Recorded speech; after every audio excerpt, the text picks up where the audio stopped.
بسم اللہ الرحمن الرحیم وبہ نستعین سبحانک لا علم لنا الا ما علمتنا انک انت العلیم الحکیم الحمد للہ رب العالمین والصلاة والسلام علی سید المرسلین وعلی آلہ وصحبہ اجمعین ومن تبعہم بإحسان الی یوم الدین اعوذ باللہ من الشیطان الرجیم بسم اللہ الرحمن الرحیم اللہ لا الہ الا هو الحی القیوم لا تأخذہ سنۃ ولا نوم له ما في السماوات وما في الأرض من ذا الذي يشفع عنده إلا بإذنه۔ حاضرین گرامی، آیت الکرسی کے اس فقرے پر من ذا الذي يشفع عنده إلا بإذنه ہماری گفتگو ہو رہی تھی کہ اس میں اللہ تبارک و تعالیٰ کی کمال عظمت اور کمال جلال کا بیان ہے کہ اللہ کی شان ایسی عظیم، ایسی زبردست ہے، اس کا وقار، اس کی ہیبت اتنی اعلیٰ ہے کہ کائنات کی کوئی بھی ہستی، کوئی بھی شخصیت، وہ فرشتے ہوں، انبیاء اور صالحین ہوں یا کوئی اور، اللہ تبارک و تعالیٰ کے سامنے پیش قدمی کر کے اپنی جانب سے کوئی بات رکھے، اللہ تبارک و تعالیٰ کے سامنے اس کے فیصلے کو تبدیل کرنا، کسی بات پر اعتراض کرنا تو دور بات ہے، کوئی اپنی جانب سے بلا اجازت اللہ کے جناب میں سفارش بھی نہیں کر سکتا، کسی شفاعت بھی نہیں کر سکتا۔ من ذا الذی یشفع عنده، کون ہے جو اس کے پاس سفارش کرے، الا باذنہ، سوائے اس کی اجازت کے۔ یعنی مطلب یہ ہوا کہ کوئی ایسی ہستی، کوئی ایسی ذات ہے ہی نہیں، کوئی بھی نہیں ہے جو اللہ کے جناب میں اللہ کی اجازت کے بغیر کسی کی شفاعت کر سکے۔ یہ ایک جملہ اگر انسان غور کرے تو اللہ کی عظمت و کبریائی کا تصور اس کے دماغ میں کم سے کم اتنا تو واضح ہو جائے گا کہ دنیا کے بادشاہوں اور دنیا میں سفارش اور شفاعت کے جو طور طریقے رائج ہیں، ان طریقوں کا معاملہ اللہ کے یہاں نہیں چلے گا۔ ہم دنیا کی چیزوں پر اللہ کی ذات اور معاملات کو قیاس نہیں کر سکتے کہ ان کی بنیاد پر وہاں فیصلہ کریں کہ دنیا میں ایسا چلتا ہے تو اللہ تبارک و تعالیٰ کو بھی اسی سطح پر لے آئیں۔ اللہ کا معاملہ، اس کی شان دیکھ رہے ہیں کہ کوئی نہیں ہے جو اس کے آگے پیش قدمی کرے، کوئی نہیں ہے یہاں تک کہ شفاعت بھی اس کی اجازت کے بغیر کر سکے۔ اس ضمن میں کل کے درس میں سورہ حشر کی وہ عظیم الشان آیتیں جس میں اکٹھا اللہ تبارک و تعالیٰ کے کئی نام اور اس کے اسماء حسنہ اور صفات کا ذکر ہے، ان کا تذکرہ ہوا، اور اس کے بعد کہا کہ اللہ جل شانہ کے سامنے کوئی بھی بغیر اجازت کے لب کشائی کی اجازت نہیں کرے گا قیامت کے دن۔ اب آگے کہہ رہے ہیں کہ الانبیاء جميعا یوم القیامہ یعتذرون عن الشفاعہ، کہ قیامت کے دن تمام انبیاء، یہ ہماری موٹی سی ابتدائی تعلیمات اور دین کی باتوں کے علم کا حصہ ہے کہ ہم جانتے ہیں دنیا میں سب سے اعلیٰ طبقے انسانوں کے یا طبقہ اور اللہ کا سب سے مقرب، سب سے محبوب طبقہ انسانوں میں انبیاء کا ہے۔ انبیاء کرام علیہم الصلاۃ والسلام کے مقام اور درجے کو کوئی نہیں پہنچ سکتا۔ میں نے ضمناً اس سے پہلے کہا کہ بعض صوفی لوگ اس طرح کی باتیں کہتے ہیں، تو اہل سنت والجماعت کے علماء نے بالدلائل یہ بیان کیا کہ اگر کوئی شخص کسی غیر نبی کو نبی کے برابر یا اس سے افضل مانتا ہے تو یہ کفر کی بات ہے، اسلام سے خروج کی بات ہے، اس لیے کہ قرآن اور حدیث صاف صاف بتاتے ہیں کہ انسانوں میں سب سے زیادہ اعلیٰ مقام اللہ نے پیغمبروں کو، نبیوں کو عطا کیا۔ بہرحال انبیاء کرام بھی سب کے سب قیامت کے دن شفاعت سے معذرت کریں گے۔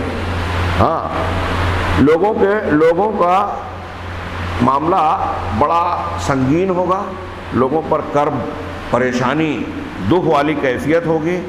عرصات قیامت میں میدان محشر میں لوگوں پر ہولناکیاں چھائی ہوئی ہوں گی۔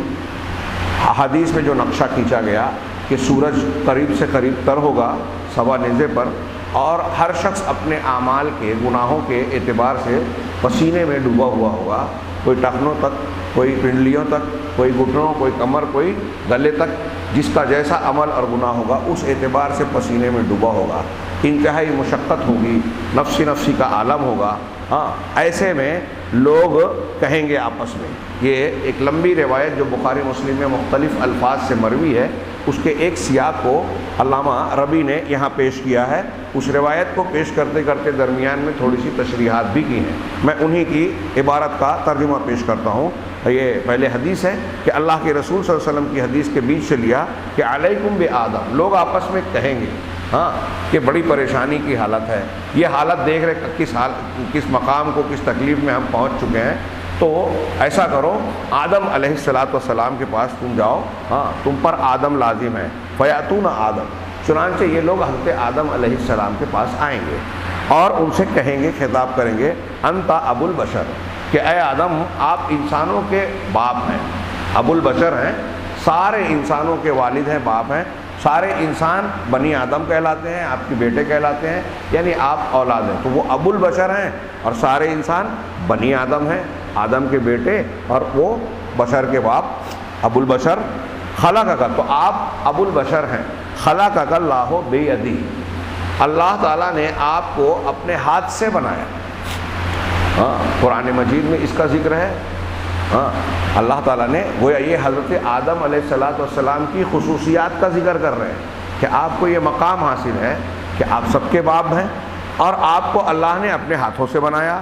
وَنَفَخَ فِيكَ مِن رُوحِهِ، اور آپ کے اندر اپنی روح پھونکی، اپنی روح سے مراد اپنی مخلوق پیدا کی ہوئی پھونکی۔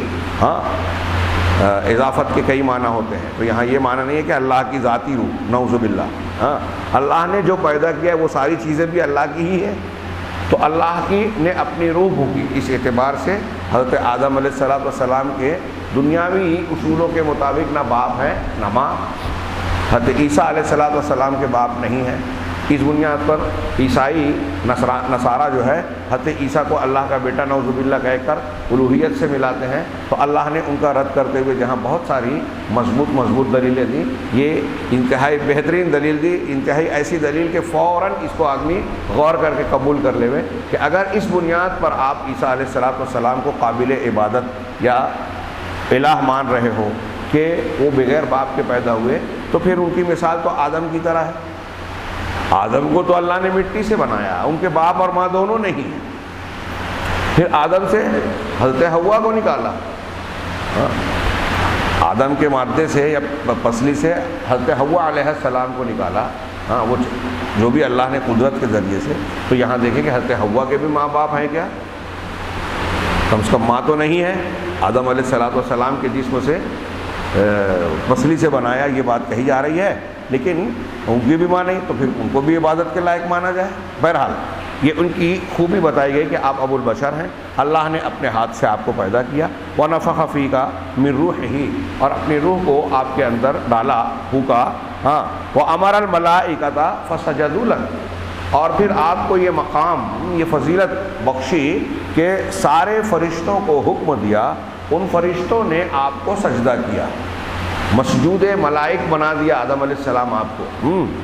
اشفع لنا الی ربک، اب سب یہ فضیلتیں بتا کر میدان محشر میں حضرت آدم علیہ السلام سے لوگوں کا یہ گروہ کہے گا کہ آپ اپنے رب کے پاس ہمارے لیے سفارش کر دیں، شفاعت کر دیں۔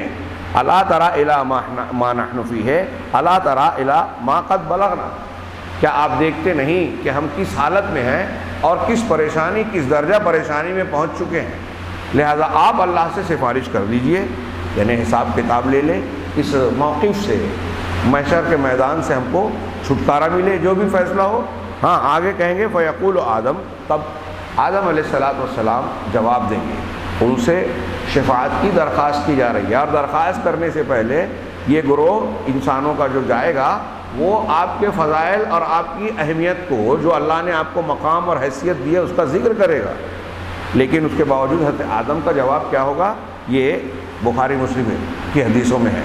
ہاں انسان اگر اس ایک حدیث پر، اس منظر پر غور کرے تو دہل جائے اور اللہ کی عظمت کا صحیح احساس ہو، اور شفاعت کا یہ غلط سلط عقیدہ جو آج ہمارے یہاں رائج ہے، مروج ہے، اور لوگ بڑے دھوم دھام سے وہ زبردستی کھینچ تان کر ثابت کرنے کی کوشش کرتے ہیں کہ دنیا میں جیسے بادشاہوں اور بڑوں کے پاس سفارش ہوتی ہے ویسے ہی اللہ کے پاس جو ہے اللہ کے مقرب اور اونچے اعلیٰ بندے کر لیں گے.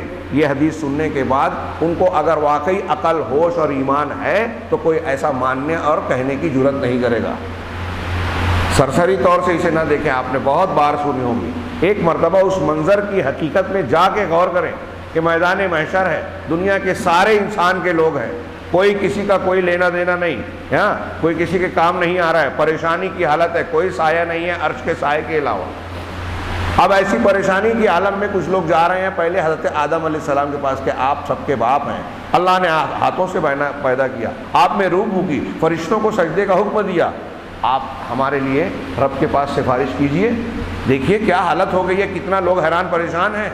تو آدم کہیں گے ان ربی قد غضب اليوم غضبا لم یغضب قبلہ مثلہ ولن یغضب بعدہ مثلہ, کہ میرا پروردگار آج کے دن ایسا زبردست غضبناک ہے, غصہ ہے کہ آج سے پہلے کبھی اتنا غصہ نہیں ہوا, غضبناک نہیں ہوا, اور آج کے بعد بھی اس جیسا کبھی غضبناک نہیں ہوگا. حضرت آدم علیہ السلام یہ جملہ کہہ رہے ہیں. اس سے پتہ چلا کہ اللہ تبارک و تعالیٰ کی صفت ہے غصہ ہونا, غضب اللہ کی صفت ہے. یہ اگر غلط ہوتا تو اللہ کے رسول یہ بیان نہیں کرتے. اب آج کل کچھ ایک طبقات بعد میں ایسے پیدا ہوئے, ارے نہیں اگر ایسا مانیں گے تو جیسے انسان ہے ویسے اللہ کو ماننا پڑے گا. تو اللہ تعالیٰ کے غضب کی صفت نہیں ہے, بلکہ اس کا مطلب یہ نہیں, یہ ہے کہ غضب کا مطلب یہ ہے کہ اللہ بروں کو برا بدلہ دے گا تو یہ اس کا غضب ہوگا. اور اس قسم کی تعویلات الٹی سیدھی کیا.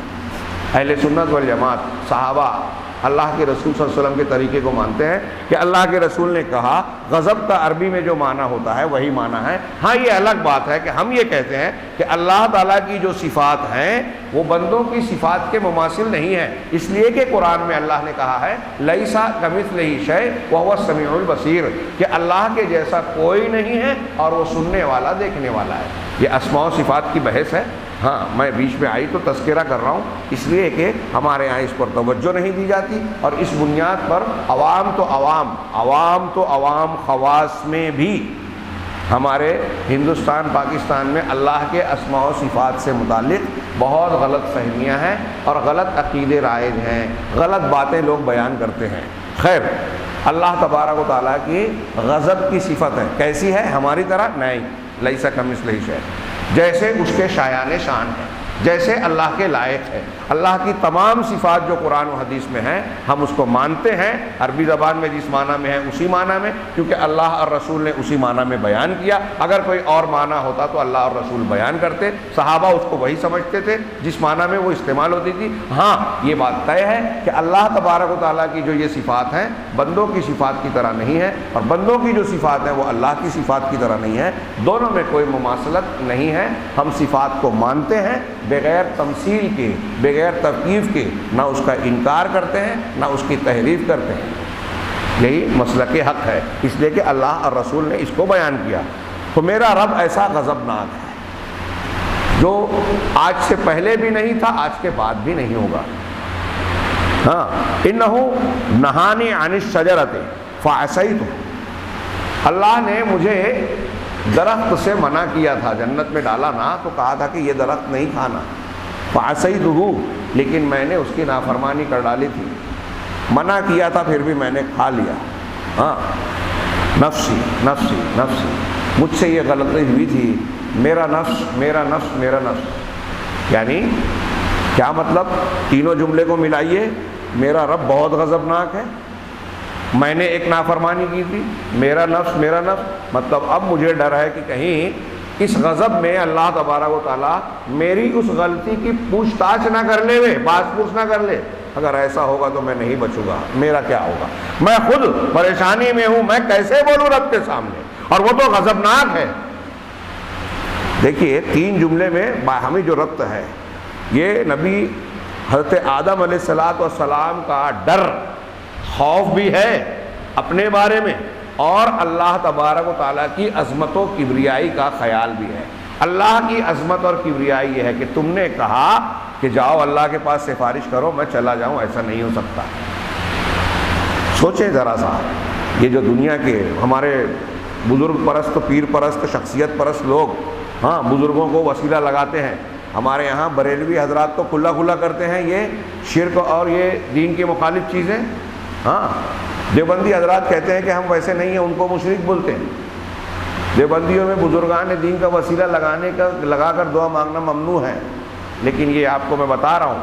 ہاں کسی سے پوچھ لیں، تحقیق کر لیں. دیوبند کے یہاں علماء دیوبند کے عقیدے میں اور ان کی مختلف کتابوں میں آپ کو یہ ملے گا کہ رسول اللہ صلی اللہ علیہ وسلم کی شخصیت کا وسیلہ لگا کے دعا مانگی جاتی ہے. جبکہ امام ابو حنیفہ، امام ابو یوسف، امام محمد، جن کو یہ امام مانتے ہیں، ابھی تھوڑی دیر کے لیے جانے دیجیے دوسرا، آپ یہ سوچیں گے یہ مسلک کا جھگڑا ہے. نہیں، یہ صرف اہل حدیث کا مسلک نہیں ہے. حنفی، شافعی، مالکی، حنبلی چاروں امام کہتے ہیں یہ غلط ہے. شخصیت کا وسیلہ لگا کر دعا مانگنا حرام ہے، چاہے وہ شخصیات انبیاء اور رسول ہی کیوں نہ ہو.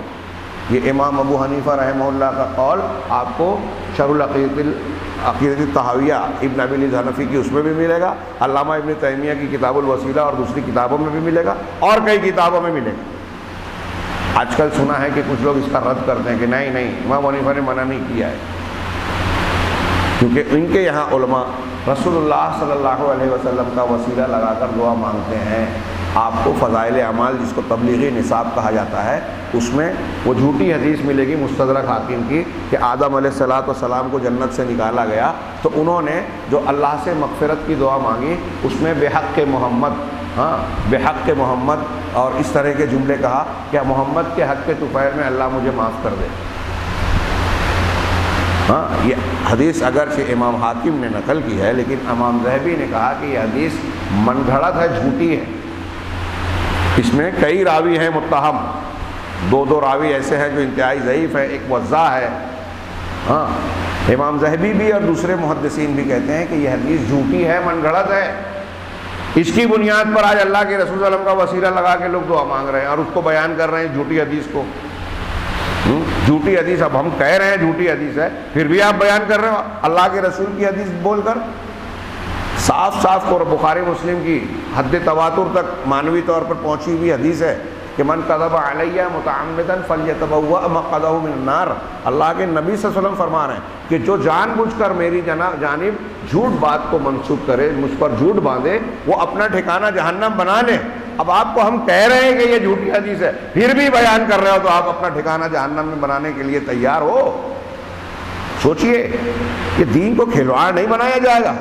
یہ اللہ کا نازل کیا ہوا دین ہے. اللہ کی عظمت و کبریائی کو سامنے رکھے تو اس کے دین کے معاملے میں بھی ہم کو انتہائی سنجیدہ ہونا چاہیے، خوف زدہ ہونا چاہیے.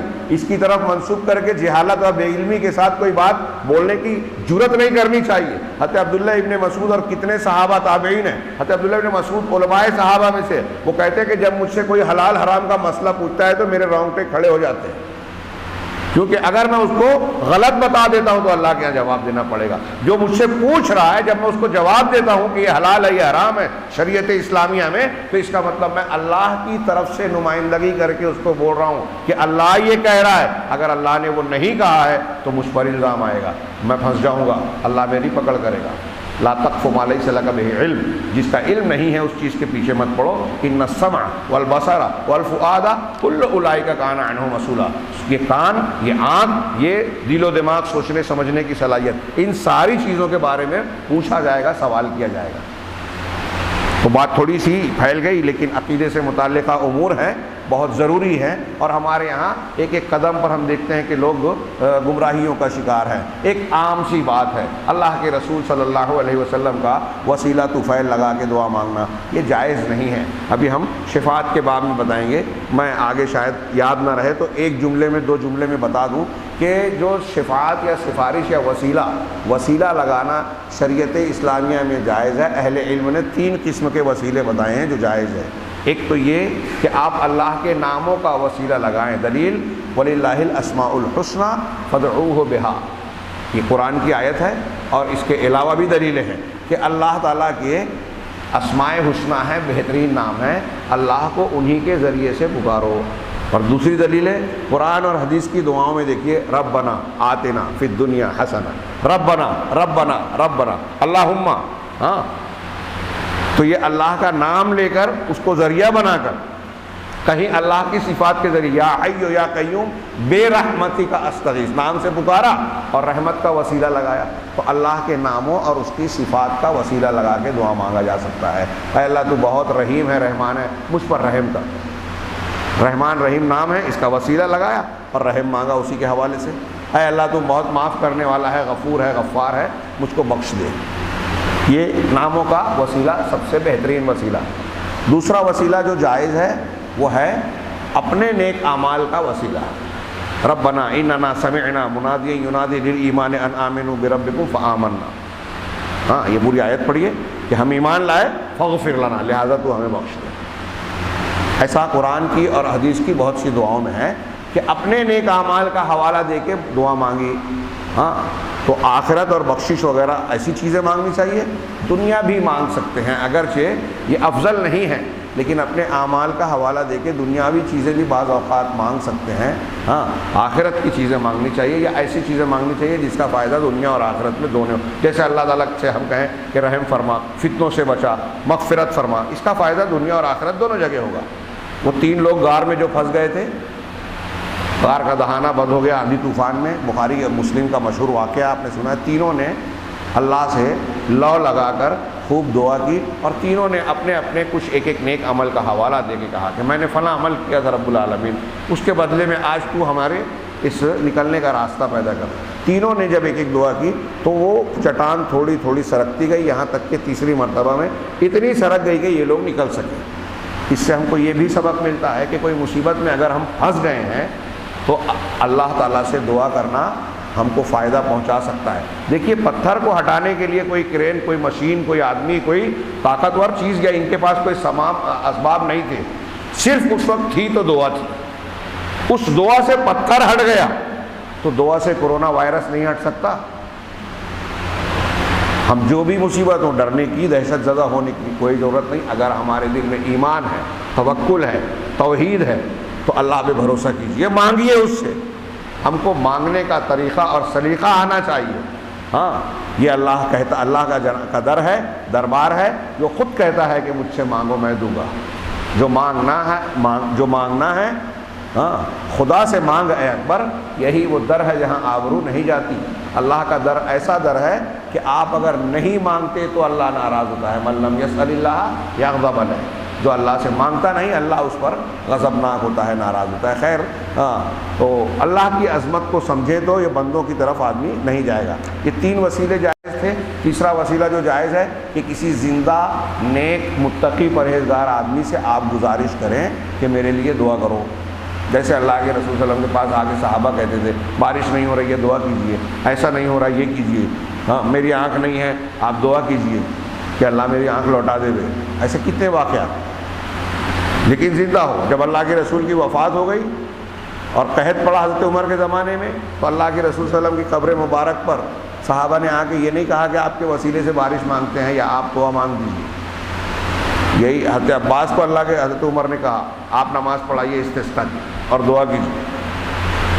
لوگ بخاری میں بریلوی حضرات کہتے دیکھو حضرت عباس کا وسیلہ لگایا۔ ارے حضرت عباس زندہ تھے، زندہ آدمی کی دعا کا وسیلہ جائز ہے، آپ ان سے دعا کروا سکتے ہیں زندہ بزرگ آدمی سے، شرط یہ ہے کہ اس کا عقیدہ صحیح ہو، نیک ہو۔ اگر شخصیت کا وسیلہ لگانا جائز ہوتا تو اللہ کے نبی صلی اللہ علیہ وسلم کو چھوڑ کر عمر فاروق اور سارے صحابہ حضرت عباس کا وسیلہ نہیں لگاتے۔ اور پھر ضرورت بھی کتنی شدید تھی، آپ کی ضرورت جتنی سخت ہوگی آپ اتنا مضبوط وسیلہ پکڑیں گے نا، جتنا بڑا کام ہو اتنا بڑا وسیلہ لگائیں گے۔ تو اب قحط تھا، خشک سالی تھی، سارے انسانوں کی ضرورت تھی، جانوروں کی ضرورت تھی پانی کی، تو حضرت عمر نے اللہ کے رسول صلی اللہ علیہ وسلم کو چھوڑ کر جبکہ حضرت عباس کا وسیلہ کیوں لگایا، کیوں استسقاء ان سے بڑھوائی؟ اس لیے کہ حضرت عمر اور صحابہ جانتے تھے کہ اللہ کے رسول صلی اللہ علیہ وسلم کی دعا کا وسیلہ آپ کی زندگی میں لگایا جا سکتا ہے، آپ کی وفات کے بعد نہیں۔ اگر وفات کے بعد بھی لگایا جا سکتا تو صحابہ آپ کی قبر پہ جا کے کہتے، لیکن ایسا نہیں کیا۔ تو زندہ آدمی کو سے دعا کروائی جا سکتی ہے، متقی پرہیزگار۔ یہ 3 جائز وسیلے ہیں۔ اس کے علاوہ جو لوگ وسیلہ لگاتے ہیں فلاں بزرگ کا حق، فلاں کے طفیل، فلاں کے صدقے میں، سارے ناجائز ہیں۔ ممنوع ہے، حرام ہے۔ تو یہاں ہم آگے حدیث کو بڑھاتے ہیں کہ حضرت آدم علیہ السلام سے جب درخواست ہوگی تو وہ کہیں گے کہ آج کے دن مجھ کو پروردگار میرا رب ایسا غضبناک ہے کہ نہ پہلے ہوا نہ بعد میں ہوگا، مجھ کو ایک درخت سے منع کیا تھا، میں نے نافرمانی کر لی، اور میں اپنے نفس کے بارے میں فکر مند ہوں، نفسی نفسی نفسی۔ اذهبوا به اذهبوا الى غیری اذهبوا الى نوح، میرے علاوہ کسی اور کے پاس جاؤ نوح علیہ السلام کے پاس جاؤ۔ ہاں کیوں جاؤ؟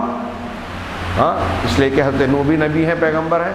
اب یہ اپنی بجائے حضرت نوح کے پاس بھیج رہے ہیں خود ابو البشر، اب لوگ نوح علیہ السلام کے پاس آ رہے ہیں، یہ اولو العزم رسولوں میں سے ایک رسول ہیں۔ ہاں فیقولون، چنانچہ وہ لوگ کہیں گے اے نوح انک انت اول الرسل الی اہل الارض، اے نوح آپ اہل ارض کی طرف، زمین والوں کی طرف پہلے رسول ہیں۔ دیکھیں یہاں اول الرسول کا لفظ ہے۔ اس حدیث سے بہت سے لوگ یہ دلیل دیتے ہیں کہ دنیا میں نوح علیہ السلام پہلے رسول ہیں اور آدم علیہ السلام پہلے نبی ہیں۔ نبی اور رسول میں جو لوگ فرق کرتے ہیں، ہاں، اور ایک فرق کی بنیاد کیا ہے کہ دنیا میں نوح علیہ السلام پہلے پیغمبر ہیں جن کے مقابل میں کافر مشرک لوگ تھے۔ حضرت نوح علیہ السلام کی قوم سے پہلے شرک نہیں تھا، کفر نہیں تھا، جو لوگ تھے سب اسلام پر تھے، توحید پر تھے۔ اس وقت تو جو گناہ لوگ کرتے تھے وہ چوری، غیبت، جھگڑا، لڑائی، قتل، جیسے قابیل نے حضرت آدم کے 2 بیٹوں میں سے قابیل نے حابیل کا قتل کیا، تو سب سے بڑا گناہ اس وقت قتل تھا۔ سب سے پہلا شرک جو روئے زمین پر شروع ہوا، حضرت ابن عباس کی روایت جس کا اشارہ میں اس سے پہلے کر چکا ہوں یہی شفارت کے باب میں، کہ انہوں نے کہا کہ سب سے پہلا شرک قوم نوح میں ہوا، ود، سوا، یغوث، یعوق، نصر، جس کا نام سورہ نوح میں اللہ نے لیا ہے، لا تذرن آلہتکم۔ قوم نوح کے لوگوں نے آپس میں کہا کہ اپنے معبودوں کو ہرگز نہ چھوڑنا، ولا تذرن ودا ولا سواع ولا یغوث ویعوق ونسرا، اور تم نہیں چھوڑنا ود کو، نہ سوا کو، نہ یغوث کو، نہ یعوق کو، نہ نصر کو۔ حضرت ابن عباس کہتے ہیں کہ یہ 5 لوگ جو تھے قوم نوح کے بڑے بڑے، کل اس سے پہلے کے درس میں نے کل کے بیان کیا ہے، یہ 5 لوگ ان کے مجسمے بنائے گئے، اور جب علم بلا دیا گیا پہلی نسل چلی گئی تو دوسری نسل نے پوجا پاٹ شروع کی۔ یہ پہلا شرک تھا روئے زمین پر، اس سے پہلے دنیا کے اندر شرک نہیں تھا۔ کان الناس امۃ واحدہ، قرآن نے کہا، سورہ بقرہ کی آیت ہے، کان الناس امۃ واحدہ، لوگ سب کے سب ایک ہی امت تھے، ایک ہی طریقے پہ تھے۔ ہاں بعد میں اختلاف ہوا، بعد میں شرک اور کفر اور الگ مذہب پیدا ہوئے، پہلے توحید تھی، پہلے اسلام تھا۔ یہ ہمارے یہاں ڈاروین یا ٹوٹمزم کے ماننے والے، جس کو عربی میں توتمیہ کہتے ہیں، کہ انسان پہلے بندر تھا، پھر یہ ہوا، پھر فلاں ہوا، ڈھما ہوا، سب بکواس بات ہے، انتہائی غلط ہے، تمام آسمانی کتابوں اور فطرت کے عقل کے خلاف ہے، اور اب تو سائنس بھی اس کو رد کر رہا ہے۔ ڈاروین کی تھیوری اور اس سے ملتی جلتی جو تھیوریاں ہیں، پہلا انسان ننگا دھڑنگ رہتا تھا، اس کے پاس رہنے جینے کا سلیقہ نہیں تھا، یہ بالکل بکواس اور غلط بات ہے۔ ہاں فلمیں بنتی ہے نا کہ ننگے رہتے تھے، جنگلوں میں رہتے تھے، پھر ہڈیوں کا استعمال کیا، پھر یہ کیا، پھر غاروں میں رہتے تھے، نہیں، پہلے انسان دنیا کے اندر جو ہیں وہ حضرت آدم علیہ السلام ہیں، جو صرف انسان ہی نہیں بلکہ انسانوں میں سب سے بہترین انسان یعنی پیغمبر کا درجہ رکھتے تھے، نبی تھے۔ تو اس حدیث سے یہ پتہ چلا کہ حضرت نوح سے پہلے نبی تو آئے، حضرت شیس علیہ السلام، حضرت ادریس علیہ السلام، حضرت آدم علیہ السلام پہلے، یہ حضرت نوح کے پہلے کے ہیں، لیکن پہلے رسول ہونے کا درجہ حضرت نوح علیہ السلام کو حاصل ہے، اس لیے کہ کافروں اور مخالفین کا سابقہ سب سے پہلے قوم نوح میں نوح علیہ السلام کو پڑھا۔ آپ روئے زمین کی طرف، زمین والوں کی طرف پہلے رسول ہیں۔ وقت سماک اللہ عبدًا شکورا، اور اللہ نے آپ کو عبدًا شکورا کا نام دیا ہے، شکر گزار بندہ۔ سورہ بنی اسرائیل میں دیکھیے، سبحان الذی اسریٰ، دوسری تیسری چوتھی آیت میں ہی ہے کہ ہم نے نوح علیہ السلام کی اولاد میں کیا، اور نوح علیہ السلام جو تھے وہ عبد شکور تھے، بہت شکر گزار بندے۔ تو تعریف ہوئی نا، رب العالمین خود سرٹیفکیٹ دے رہا ہے کہ نوح کا یہ درجہ تھا کہ وہ ہمارے شکر گزار بندے تھے۔ آپ ایسے ہیں، ہاں پہلے رسول ہیں، شکر گزار اللہ نے خود کہا ہے آپ کو، لہٰذا اشفع لنا الی ربک، اپنے رب کے پاس ہماری سفارش کیجئے نا. ہاں الا تری الی ما نحن فیہ، کیا آپ دیکھتے نہیں کہ ہم کس درجے میں، کس حالت میں پہنچ گئے ہیں، کیا حالت پریشانی ہے. تو وہ جواب دیں گے نوح علیہ السلام. ہاں میں نے کہا نا، تصور کیجئے، منظر یاد کیجئے، اس کو کہانی قصوں کی طرح مت سنیے. یہ ہونا ہے، یہ واقعہ ہونا ہے. ہمارا ایمان ہونا چاہیے. رسول اللہ صلی اللہ علیہ وسلم نے بیان کیا ہے، غلط ہو ہی نہیں سکتا. ایسا ہونا ہے اور ایسا ہوگا. تو ان جملوں میں، ان باتوں میں اللہ کی جو عظمت و کبریائی اور انبیاء کرام کا جو درجہ اور حیثیت واضح ہو رہی ہے. ہاں سوچئے کہ ان انبیاء کے مقابلے میں کوئی ولی پیر، ہاں یہاں ہمارے یہاں بیان کرتے ہیں کہ ارے شیخ عبد القادر جیلانی اور فلاں بزرگ اور فلاں بزرگ اللہ سے لڑائی کر لیے کہ میرا فلاں محبوب ہے، اس کو چھوڑ دے، بخش دے. اللہ نے کہا ٹھیک ہے، میرے محبوب کا محبوب ہے، میں چھوڑتا ہوں.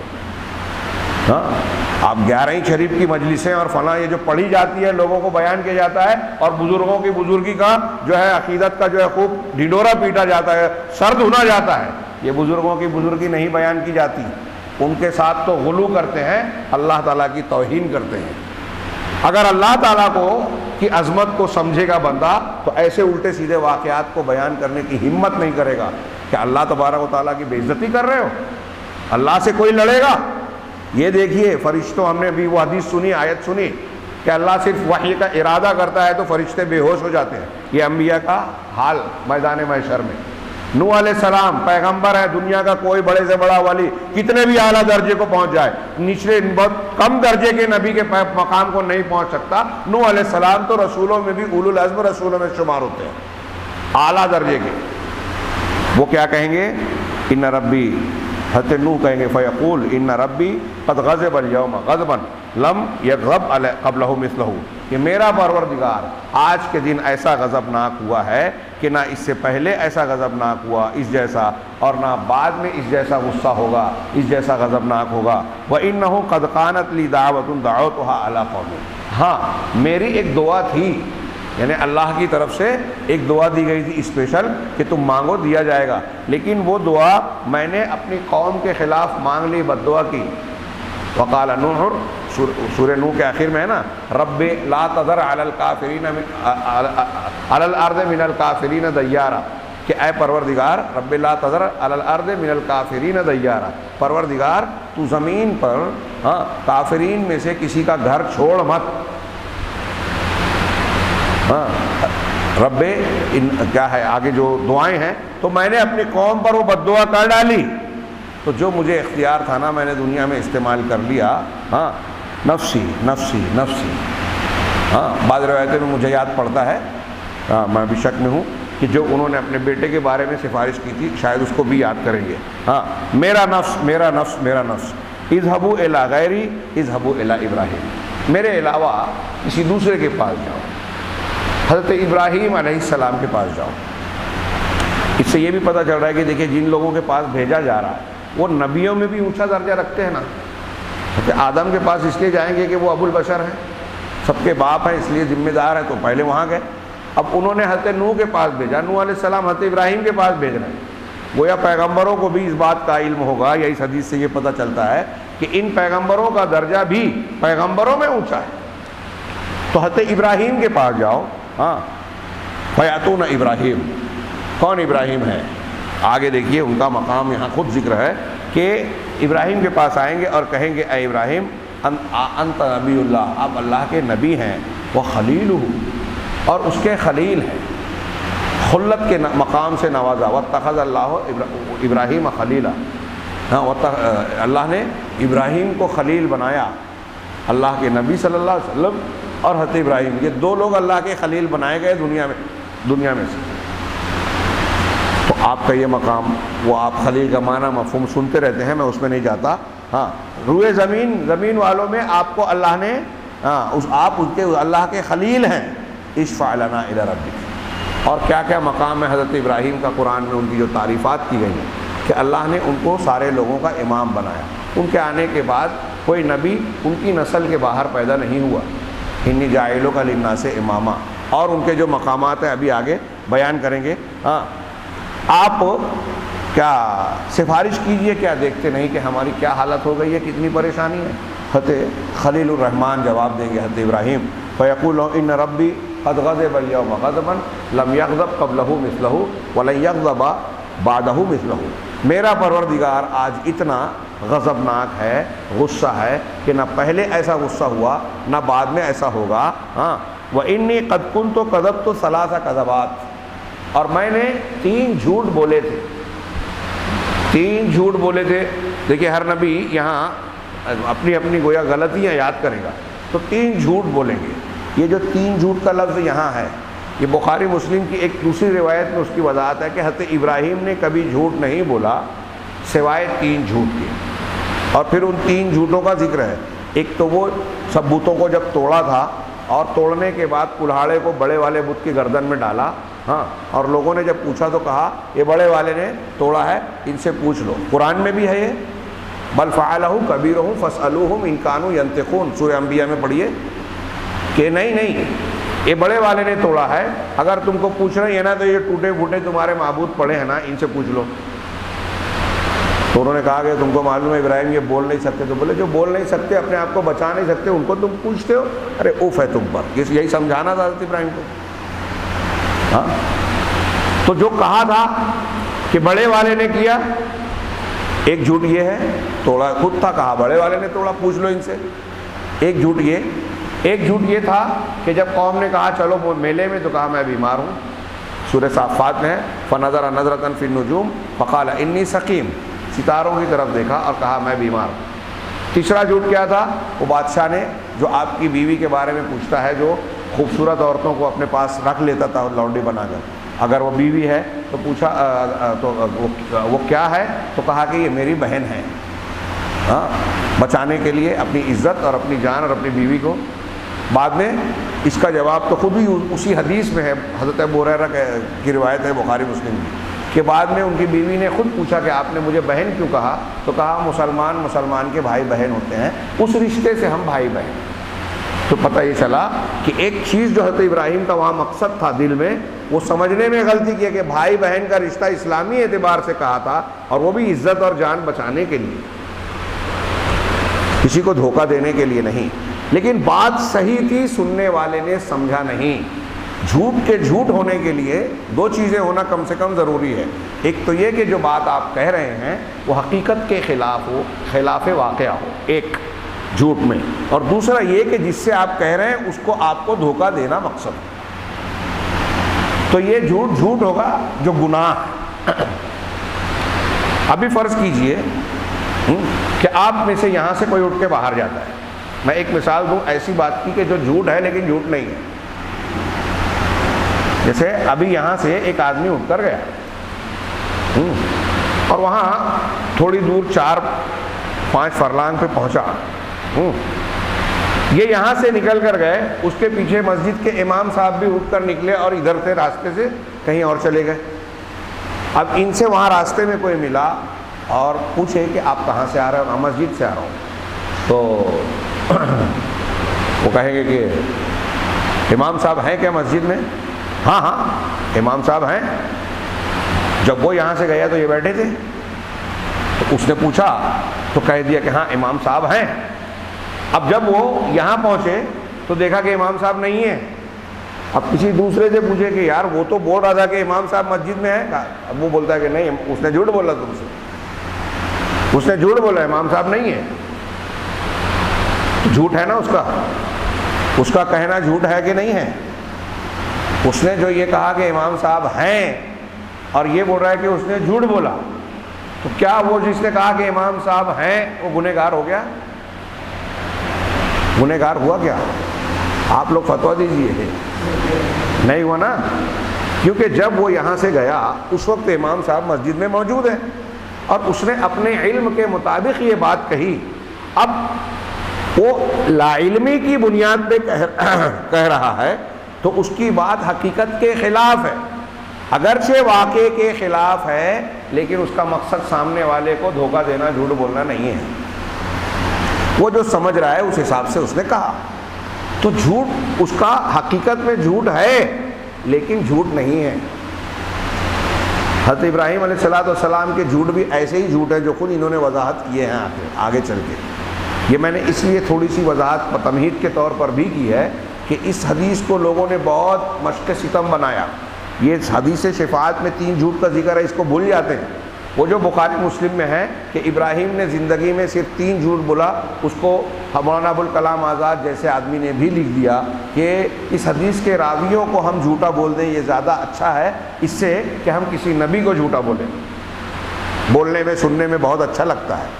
مولانا اسماعیل سلفی گجران والا رحمہ اللہ نے یہ ثلاث کذبات والی حدیث کے بارے میں تفصیل سے ایک مضمون لکھا، تو اس میں بتایا کہ پوری اسلامی تاریخ میں یہ حدیث سب سے پہلے اگر کسی کو کھٹکی، یہ والی نہیں، وہ والی جو بخاری مسلم میں دوسری والی ہے، تو سب سے پہلے فخر الدین رازی صاحب ہیں جنہوں نے اس حدیث پر سوال اٹھایا، اعتراض اٹھایا.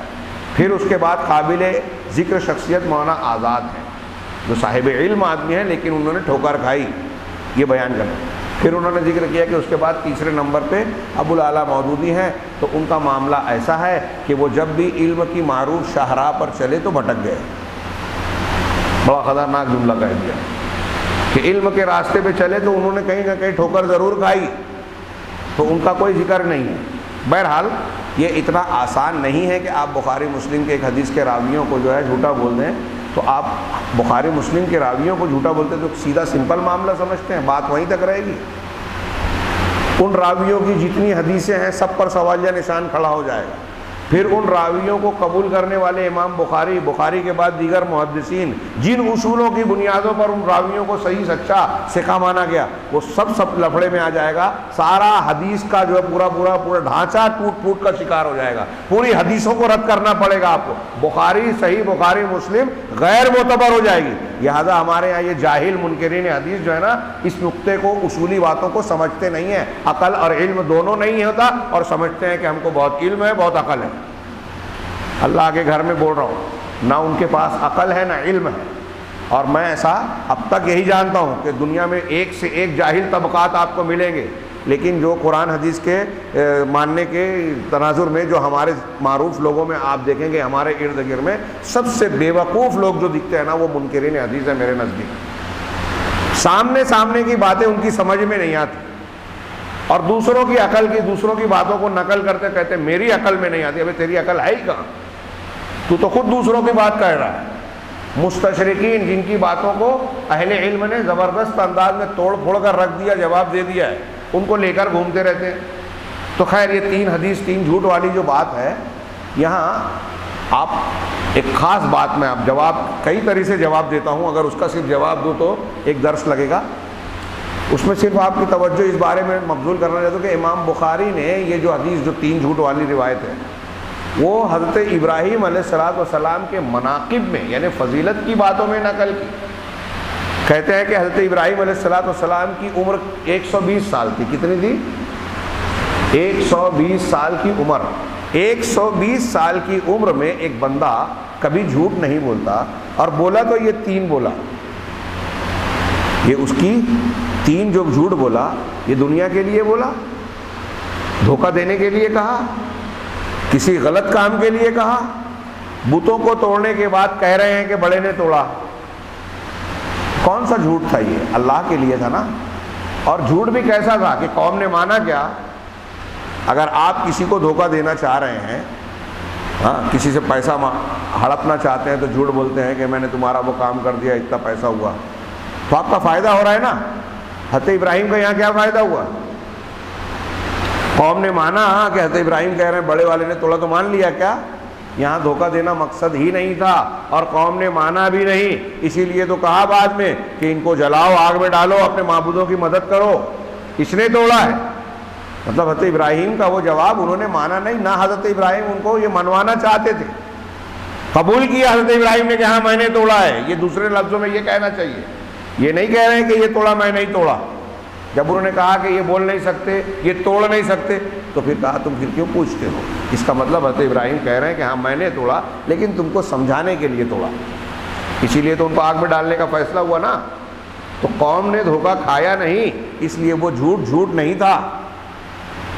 تو یہ کوئی بے عزتی کی بات ہے یا ایسی بات ہے جس کو ہم حضرت ابراہیم علیہ السلام کا جرم بولیں؟ ارے یہ تو نبوت اور دعوت کا جنون ہے. ان ابراہیم علیہ السلام کا اعلیٰ مقام کہ سارے تدبیروں کو آزمانے کے بعد اس حد تک چلے گئے جو آج ہم اور آپ نہیں کر سکتے، اور ہمارے لیے منع ہے کہ ہم کریں گے تو فتنہ پھیلے گا۔ حضرت ابراہیم نے اپنے آپ کو پیش کر دیا، اکیلا ہوں نپٹ لوں گا، جو بھی قوم سلوک کرے گی اللہ کے راستے میں، دعوت کے راستے میں اس کا مقابلہ کروں گا۔ اور آگ میں ڈالے گئے۔ یہ الگ بات ہے کہ اللہ نے بچایا، مدد کی معجزے کے طور پر، بہت بڑی بات ہے۔ تو یہ حضرت ابراہیم کی تعریف کی بات ہے کہ کبھی جھوٹ نہیں بولا تو یہ 3، اور اس 3 کے بارے میں آگے یہاں اتنی حدیث نقل کر کے یہاں شیخ کا تھوڑا سا میں تبصرہ نقل کرتا ہوں۔ یہ کہتے ہیں کہ وَيَعْتَذِرُ آدم عذر پیش کریں گے، یہاں حدیث روک دی، ابھی پوری نہیں کی۔ آدم عذر کریں گے، پیش کریں گے، ہاں، وَيَعْتَذِرُ وَيَذْكُرُ ذَنبَهُ، عذر پیش کریں گے اور اپنے گناہ اور اپنی غلطی کو ذکر کریں گے۔ یذکر معصیتہ، اپنی معصیت کو، نافرمانی کو یاد کریں گے، ذکر کریں گے کہ انہ نہانی عن الشجرۃ فعصیت، کہ اللہ نے مجھے ایک درخت سے منع کیا تھا پس میں نے نافرمانی کی۔ ہاں، اکلہ من الشجرہ، اس درخت کا حصہ کھا لیا۔ اب حضرت آدم اس وقت کب کہیں گے؟ یہ قیامت کے دن۔ لیکن شیخ کہہ رہے ہیں کہ سوچئے تھوڑی دیر کے لیے کہ رغم انہ تاب منہا توبۃ عظیمہ، باوجود اس کے کہ حضرت آدم علیہ السلام نے اس غلطی کی بڑی سچی توبہ کی اور بڑی عظیم توبہ کی، جس کا ذکر خود قرآن میں بھی ہے۔ فَتَلَقَّى آدَمَ مِن رَبِّهِ كَلِمَاتٍ فَتَابَ عَلَيْهِ، اور پھر ان کی دعا کے کلمات بھی ہے، ربنا ظلمنا انفسنا وَإِن لَّمْ تَغْفِرْ لَنَا وَتَرْحَمْنَا لَنَكُونَنَّ مِنَ الْخَاسِرِينَ۔ وہ جو جھوٹی روایت مستدرک حاکم کی پیش کی جاتی ہے کہ آدم علیہ السلام کا وسیلہ، دیکھیے یہ دعا حضرت آدم کی قرآن میں موجود ہے، اس میں وسیلے کا، محمد صلی اللہ علیہ وسلم کے وسیلے کا ذکر نہیں ہے۔ اگر اس کی وجہ سے یہ دعا قبول ہوئی ہوتی تو اللہ تعالیٰ اس کو بھی نقل کرتا نا۔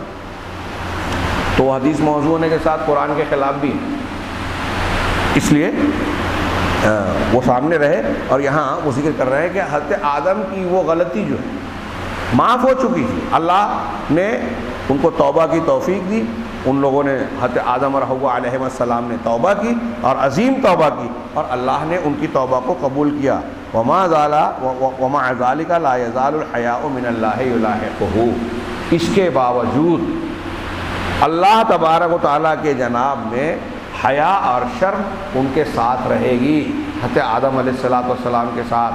دنیا میں وہ غلطی معاف ہو چکی ہے، اللہ نے توبہ قبول کر لی ہے، پھر بھی قیامت کے دن ڈریں گے، حیا کریں گے، شرم کریں گے کہ میں پروردگار کے سامنے کس منہ سے جاؤں، کیسے بولوں، مجھے ڈر لگتا ہے، مجھے شرم آتی ہے۔ تاب الی اللہ و انابا وعبدہ، اللہ تعالیٰ کی طرف توبہ کی اور ان کی طرف رجوع کیا، اور اللہ عالم انہوں نے سال اللہ کی عبادت کی، کتنے سال ہم نہیں جانتے لیکن سال کی، لأن حیاتہ کانت طویلہ، اس لیے کہ حضرت آدم کی زندگی بڑی طویل تھی۔ ومع ذلک لا یزال خجلا حی من اللہ تبارک و تعالی، اس کے باوجود حضرت آدم کا میدان محشر تک معاملہ یہ ہوگا کہ شرمندہ ہوں گے، ہاں، اور حیا اور خوف میں مبتلا ہوں گے اللہ تبارک و تعالیٰ کے سامنے۔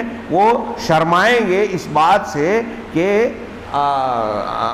یشفع، کہ سفارش کریں، اس لیے کہ اللہ نے ان کو ایک درخت سے منع کیا تھا اور انہوں نے کھا لیا۔ اس غلطی کی بنیاد پر، ہاں، ما نسیہا، جو وہ بھول گئے تھے، فراموش کر گئے تھے، اس کی بنیاد پر توبہ قبول ہو جانے کے باوجود میدان محشر میں اللہ سے بات کرنے، اللہ کے سامنے کھڑے ہونے سے شرمائیں گے، ڈریں گے۔ وَهَكَذَا الْمُؤْمِنُ، ایسا ہی مومن ہوتا ہے، مومن ایسا ہوتا ہے، غلطیاں کرتا ہے، ڈر کے توبہ کرتا ہے، توبہ کرنے کے بعد بھی اللہ سے ڈرتا ہے کہ کہیں ایسا نہ ہو کہ میری توبہ رد ہو جائے۔ یہ مومن کی شان ہوتی ہے۔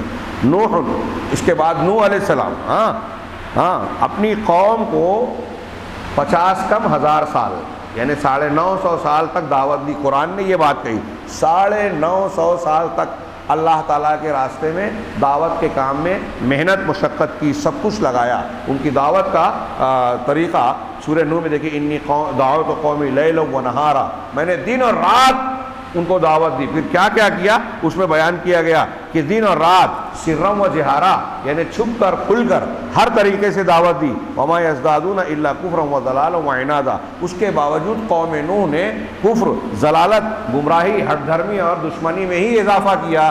ایمان نہیں لائے سوائے چند لوگوں کے. فدعا علیہم، چنانچہ حضرت نوح علیہ السلام نے ان کے خلاف دعا کی، یعنی بد دعا کی ان پر، چنانچہ اللہ نے ان سب کو ہلاک کر دیا. فیقول، چنانچہ نوح علیہ السلام کہیں گے وَإِنَّهُ قَدْ كَانَتْ لِي دَعْوَةٌ دَعَوْتُهَا، میری ایک دعا تھی جو میں نے دنیا میں مانگ لی. فَيَعْتَذِرُ، ہاں چنانچہ حضرت نوح، یہی بات ہے، مجھے شک ہو رہا تھا وہ بیٹے والی بات کا. فَيَعْتَذِرُ وَهِيَ دَعْوَةُ حَقٍّ، چنانچہ وہ عذر پیش کریں گے. ہاں حالانکہ حضرت نوح علیہ السلام کی جو دعا تھی وہ کوئی ناحق چیز کی نہیں تھی، بد دعا.